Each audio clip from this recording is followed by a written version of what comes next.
محمد بن عثمان اپنے دادا حضرت حوشب رضی اللہ تعالیٰ عنہ سے روایت کرتے ہیں کہ جب اللہ تعالیٰ نے رسول اللہ صلی اللہ علیہ وسلم کو غلبہ دے دیا تو میں نے عبد شر کے ساتھ آپ کی خدمت میں 40 سواروں کی ایک جماعت بھیجی۔ وہ میرا خط لے کر رسول اللہ صلی اللہ علیہ وسلم کی خدمت میں پہنچے تو آپ صلی اللہ علیہ وسلم نے پوچھا تمہارا نام کیا ہے؟ تو انہوں نے کہا میرا نام عبد شر یعنی برائی والا ہے۔ پہلے کے لوگ زمانے جاہلیت میں نام تھوڑا ایسے رکھتے تھے کہ تھوڑا رعب پڑے، سمجھ رہے؟ تو وہ لوگوں کو سمجھ نہیں تھی نا، تو کچھ بھی نام رکھ لیتے تھے زمانے جاہلیت میں۔ تو انہوں نے اپنا نام رکھا تھا عبد شر یعنی برائی کا بیٹا، یعنی میں تو بہت کیسا بھی ہوں، خطرناک ہوتا ہے نا انسان، تو بیچارے جاہل تھے، تو انہوں نے اپنا نام کیا بتایا؟ عبد شر۔ تو آپ صلی اللہ علیہ وسلم نے ارشاد فرمایا نہیں بلکہ تم عبد خیر ہو یعنی بھلائی والے ہو۔ پھر آپ صلی اللہ علیہ وسلم نے انہیں اسلام کی دعوت دی، وہ مسلمان ہو گئے۔ تو آپ صلی اللہ علیہ وسلم نے ان کو اسلام پر بیعت فرما لیا۔ پھر اللہ کے نبی نے کیا کیا؟ انہیں اسلام پر بیعت کر لیا، یعنی اسلام پر جو ہوتا ہے نا، اسلام قبول کر لیا انہوں نے۔ تو پھر اب اسلام کی کیا رول ریگولیشن ہے، اب میں اس کو فالو کروں گا، میں وعدہ کرتا ہوں کہ میں نمازیں پڑھوں گا، دھوکہ نہیں دوں گا، جو بھی رول ریگولیشن اللہ نے ہمیں اسلام میں بتلائے ہیں۔ راوی کہتے ہیں کہ آپ صلی اللہ علیہ وسلم نے خط کا جواب لکھا اور ان کے ہاتھ حوشب کو بھیجا جس میں اسلام قبول کرنے کی دعوت تھی۔ حوشب اس خط کو پڑھ کر ایمان لے آئے۔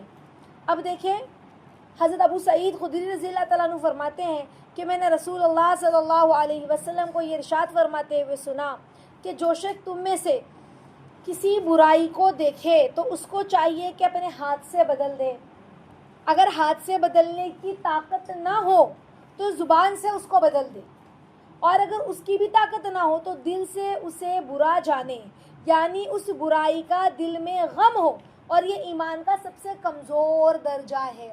دیکھو، یہ جو 2 حدیثیں میں نے آپ لوگوں کے سامنے بتلائی، پہلی حدیث جو میں نے آپ لوگوں کو بتلائی اس کے اندر ہم نے جو پڑھی، پہلی حدیث اس کے اندر ہم نے پڑھا کہ وہ صحابی ان کا نام عبد شر تھا۔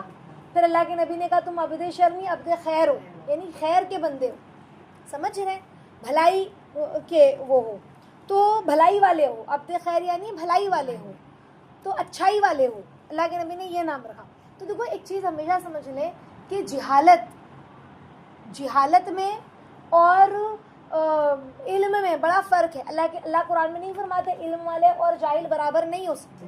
ایک مرتبہ کی ایک بات میں بتلاتی ہوں آپ کو۔ ایک مرتبہ ہمارے ایک ایسی جان پہچان والے، رشتہ دار نہیں، جان پہچان والے تھے، تو ان کی بیٹی کا وہ لوگ رشتہ دیکھنے کے لیے، ملاقات کے لیے وہ لوگ گئے۔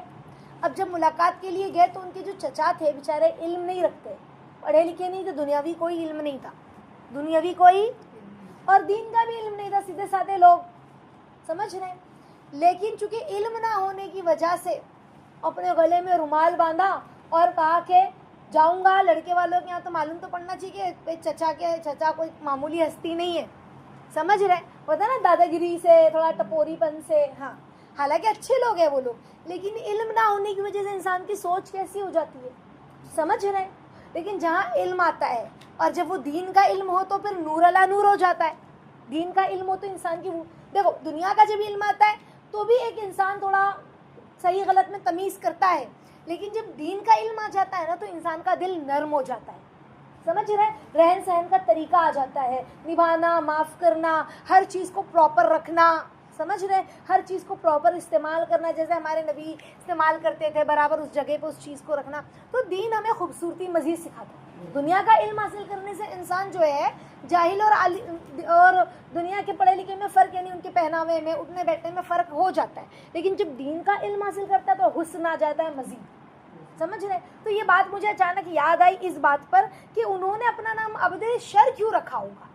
انسان سوچے نا کہ عبد شر، کیا ان کو عربی نہیں آتی تھی؟ شر والے، برائی والے، تو وہ زمانے جاہلیت تھا، یعنی بیچارے گاؤں کے لوگ ہے نا، جاہل لوگ، اور وہ لوگ تو لڑنے دھڑنے والے تھے، چھوٹی چھوٹی باتوں پہ تلوار نکالنے والے وہاں عرب کے لوگ۔ تو اب کیا، تو تھوڑا عبد شر نام رکھ کے اپنا رعب دکھا رہے تھے کہ میں تو برائی والا ہوں، ہوتا ہے نا، اس لیے ان کے ماں باپ نے ہو سکتا نام رکھا ہو عبد شر۔ لیکن جب اللہ کے نبی کے پاس آئے تو دیکھو دین کتنا خوبصورت ہے، سمجھ رہے ہیں؟ جو چیز دکھنے میں بھی بری ہے دین اس کو قبول نہیں کرتا ہے. سمجھ رہے ہیں؟ تو اللہ کے نبی نے فرمایا نہیں اب سے تمہارا نام عبد شر نہیں عبد خیر ہے. دین حسن دیتا ہے انسان کو, دین انسان کو حسن دیتا ہے, سلیقہ سکھلاتا ہے جینے کا. تو کہا کہ اب سے تمہارا نام عبد خیر ہے. ٹھیک ہے. دوسری بات یعنی خیر والے, انہوں نے کہا میرا نام شر ہے یعنی برائی والا. تو اللہ کے نبی نے کہا نہیں اب تمہارا نام چینج ہو گیا, اب سے تمہارا نام عبد خیر ہے. یعنی پتہ چلا کہ اسلام میں وہ نام جس نام کی اسلام میں کوئی حقیقت نہیں ہے یا جس نام سے انسان کے اوپر اثر اچھا نہیں آتا ہے اس نام کو بدل لینا چاہیے, ہے نا. اسی لیے کتابوں میں روایتوں میں ملتا ہے نا کہ جس کی کوئی اولاد ہو وہ اس کا اچھا نام رکھے اور پھر اس کی تربیت کرے اور پھر اس کا نکاح کرے. کوئی گناہ کرنے سے پہلے ہی باپ نے نکاح کر دیا اپنی اولاد کا تو پھر باپ پر کوئی گناہ نہیں ہے. لیکن اگر اس نے بچے کا اچھا نام تو رکھا لیکن وقت پر نکاح نہیں کیا جس کی وجہ سے بچے سے کوئی گناہ ہو گیا تو سارا گناہ باپ پر ہے. بہرحال آگے حدیث دیکھیں. اس کے بعد ہم نے کیا کہا سنا, حدیث میں پڑھا, مسلم شریف کی روایت ہے کہ اللہ کے نبی نے فرمایا کہ اگر تم کسی برائی کو دیکھو تو اپنے ہاتھ سے بدل دو, ہاتھ سے طاقت نہیں تو زبان سے بدل دو, اور زبان سے طاقت نہیں تو دل میں اس کا برا جاننا یہ ایمان کا آخری درجہ ہے. جیسے کہ اگر ہمارا ہائی لیول کا ایمان ہے تو ہم ان کو منع کریں نہیں بیٹا یہ غلط ہے. جیسے مثال کے طور پر ہم نے ہاتھ سے روکا کہ تم مت جاؤ ٹی وی دیکھنے کے لیے, مت کرو یہ غلط کام, ہاتھ سے اس کے ہاتھ سے لے لیا. سمجھ رہے ہیں, ہمارا ایمان ایسا ہے ہم نے ہاتھ سے لے لیا. لیکن ایک ہوتا ہے کہ نہیں بھائی کون جائے گا لڑنے کے لیے, ہاتھ سے اگر لینے لگوں تو پھر زبان سے کہا کہ نہیں دیکھو مت کرو ایسے غلط کام ہے نا. لیکن اب کہا کہ اب اگر ہم اس کو زبان سے ٹوکنے جائیں گے تو وہ اور لڑنے لگے سامنے والا ہم سے. تو کہا ایمان کا پھر سب سے آخری درجہ یہ ہے تمہارے اندر بولنے کی ہمت نہیں ہے نا, ہاتھ سے روکنے کی بھی ہمت نہیں ہے, بولنے کی بھی ہمت نہیں ہے. تو اب تم نے کیا کرنا ہے, اس برائی کو برا سمجھنا ہے.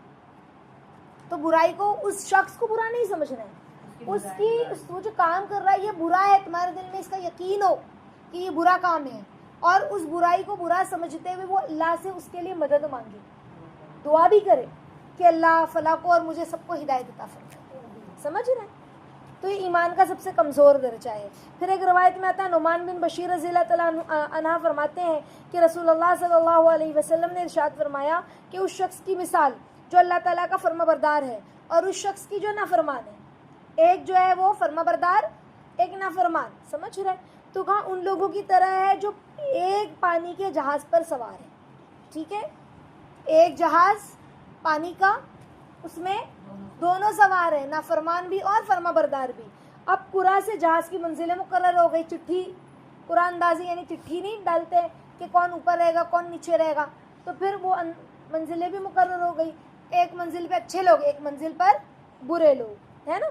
بعض لوگ جہاز کے اوپر حصے میں, بعض لوگ نیچے حصے میں. نیچے کی منزل والوں کو جب پانی لینے کی ضرورت ہوتی ہے تو وہ اوپر آتے ہیں, اوپر سے پانی مل سکتا ہے نا, نیچے تو پیک رہتا ہے. تو نیچے والوں کو جب پانی چاہیے رہتا ہے تو وہ اوپر کی منزل پر آتے ہیں اور اوپر کی منزل پر بیٹھنے والوں کے پاس سے گزرتے ہیں. انہوں نے سوچا کہ اگر ہم اپنے نیچے کے حصے میں سوراخ کر لیں تاکہ اوپر جانے کی بجائے سوراخ سے ہی ہم پانی لے لیں, جہاز میں ہی نیچے سوراخ کر دیتے, ہم کو اوپر جانے کی ضرورت ہی نہ پڑے, تو اپنے اوپر والوں کو تکلیف نہیں دیں گے تو کیا یہ اچھا ہوگا.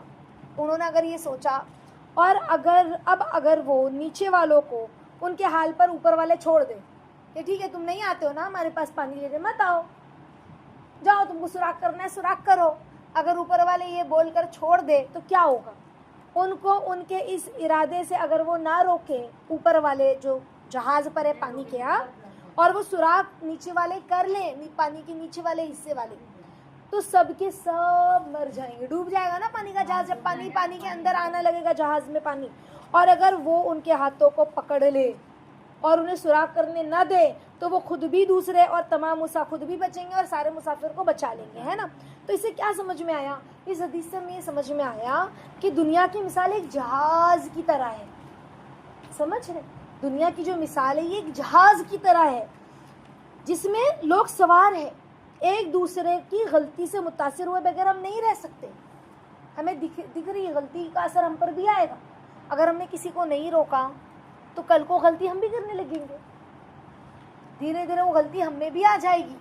سمجھ رہے ہیں, ساری دنیا کے انسان ایک قوم کی طرح ایک جہاز میں سوار ہے.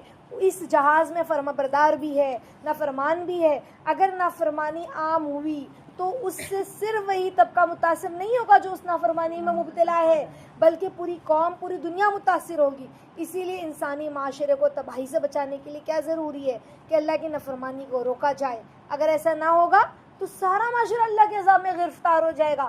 ایک مرتبہ نوح علیہ السلام جو ہے, ان کی قوم میں جب اللہ نے پانی کا عذاب بھیجا تو کہا کہ سب سے پہلے فلاں جو بڑھیا ہے یا فلاں گھر ہے اس کو ڈبانا نہیں. کہا کہ اللہ پاک ادھر ایک بڑھیا رہتی ہے جو بہت نیک ہے, یا ایک شخص رہتا ہے جو بہت نیک ہے اور خدا ترس ہے اور عبادت کرنے والا ہے, جب دیکھو جب وہ آپ کی عبادت میں لگا رہتا ہے تو کیا اللہ پاک میں اس کو بھی ڈبا دوں؟ تو اللہ پاک نے کہا اس کو سب سے پہلے ڈبانا, کہ وہیں سے ہی عذاب کو شروع کرنا, کیونکہ اس بڑھیا نے, اس شخص نے لوگوں کو برائی سے روکا نہیں, سمجھ, اپنی عبادت میں لگا رہا, تو عذاب سب سے پہلے وہیں سے شروع کرنا. تو بولتے نا گیہوں کے ساتھ گھن بھی پیسا جائے گا نا, تو وہ گھن کب پیسے گا جب ہم دوسروں کو منع نہیں کریں. تو ہمیں دوسروں کو برائی سے روکنا ہے. یہ نہیں بولا آج لوگ کیا بولتے ہیں, کیا اس کو سمجھ نہیں ہے, کیا اس کو دماغ نہیں ہے, کیا وہ چھوٹی بچی ہے, سب کو معلوم ہے کہ نماز پڑھنا چاہیے, یہ نہیں کرنا چاہیے, سب کو معلوم ہے. کیا بولتے ہیں لوگ, سب کو معلوم ہے, کس کو بتانے کی ضرورت نہیں ہے. ایسا نہیں ہے. اگر یہی بات ہوتی تو اللہ نبی کیوں بھیجتے, بار بار صحیح غلط کیوں سمجھانے کے لیے کہتے, قرآن کیوں نازل کرتے, کیوں قرآن میں حکم کرتے کہ لوگوں کو نیکی کا حکم کرو, برائی سے منع کرو. سمجھ رہے ہیں؟ تو ہم یہ نہ کہیں کہ سب کو معلوم ہے, بتانے کی ضرورت نہیں. ہم سب کو اچھی باتیں بتائیں انشاءاللہ. خود بھی جو سیکھتے وہ سکھائے, جو سیکھتے وہ سکھائے. اللہ تعالیٰ ہم سب کو کہنے سننے سے زیادہ عمل کرنے کی توفیق عطا فرمائے. آمین یا رب العالمین.